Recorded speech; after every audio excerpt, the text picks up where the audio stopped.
There was a party, all right. What was supposed to be a celebration party for Batgirl quickly turned into a search party. Katana was missing. This was big. Of all the supers, Katana had a reputation for being on time for everything.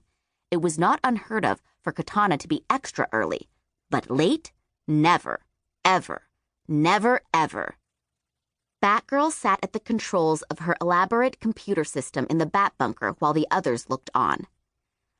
I'm going to try to get a lock on her location, she explained as she addressed the keyboard with the speed, precision, and grace of a master pianist.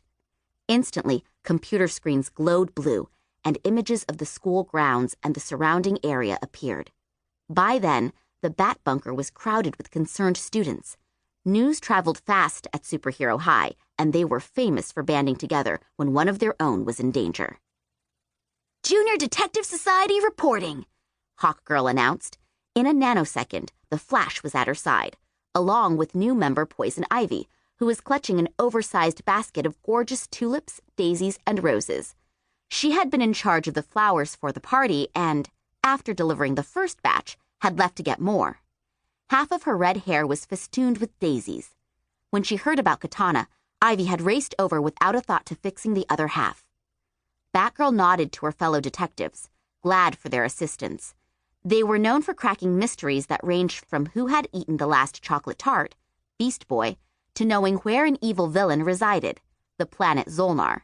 Just recently, the Junior Detective Society had helped Batgirl identify and capture the Calculator, a teen tech villain who sought to bring down the World Wide Web and control the world.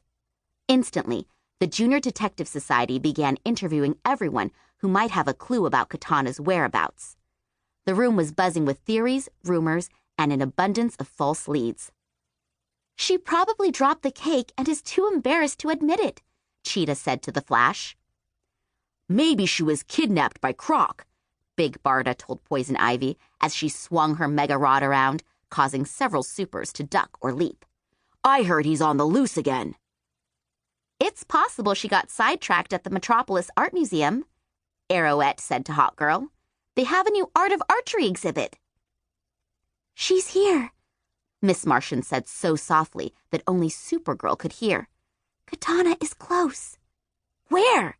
Supergirl asked. Everyone, please. Miss Martian has detected something. All talking stopped as supers pressed in around the shy green alien from Mars. Supergirl could see Miss Martian starting to turn invisible, as she was apt to do when embarrassed, which was most of the time. Stay with us, Supergirl pleaded. We need you. What do you know? Miss Martian shut her eyes to block out everyone who was staring at her. Though she had the ability to read minds, Miss Martian was never comfortable with the attention it brought her. Batgirl took Miss Martian's hand and gently squeezed it. It's okay, she assured her friend. Pretend we're not here. Think about Katana. Wonder Woman observed everyone looking at Miss Martian, who had started fading again. Please, clear the room, Wonder Woman yelled. Let's give Miss Martian some space. As teens began walking, flying, and tumbling out of the Bat Bunker, Miss Martian began to appear again. Her forehead was furrowed as she concentrated. I'm getting a signal from Katana, she said, but it's weak. Batgirl heaved a sigh of relief. She's alive, she said, stating what everyone else had been hoping. In this business of being a superhero, danger often lurked. Lives were saved, but lives were also often in jeopardy. Katana is in the building, Miss Martian added. Her delicate features were scrunched up as she tried to concentrate. Batgirl leaned forward so that they were face to face. Miss Martian, she said patiently, are you getting a message? What can you tell us? It doesn't make sense, Miss Martian said, shaking her head. She's near, but she's far. Is she underneath us? Suddenly, Miss Martian's eyes flew open. She began to tremble. Katana's in danger! Batgirl gasped. Underneath us? It must be the secret tunnels. The what?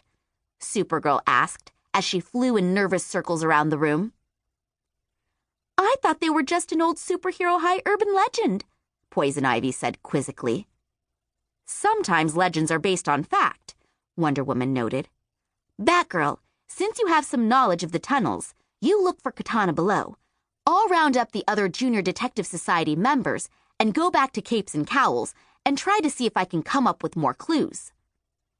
Sounds like a great plan, Batgirl said, but Wonder Woman had already left. As the rest of the supers began to fan out, 4 remained. Batgirl turned around to discover Miss Martian looking exhausted. Supergirl gave the green girl a warm smile and a hug, careful not to crush her. Poison Ivy handed her a flower. Batgirl got on her computer and began referencing maps of catacombs and strange winding pathways. Using a special Bat program, she was able to merge the documents. Then she hit save and downloaded the compilation onto her wrist computer.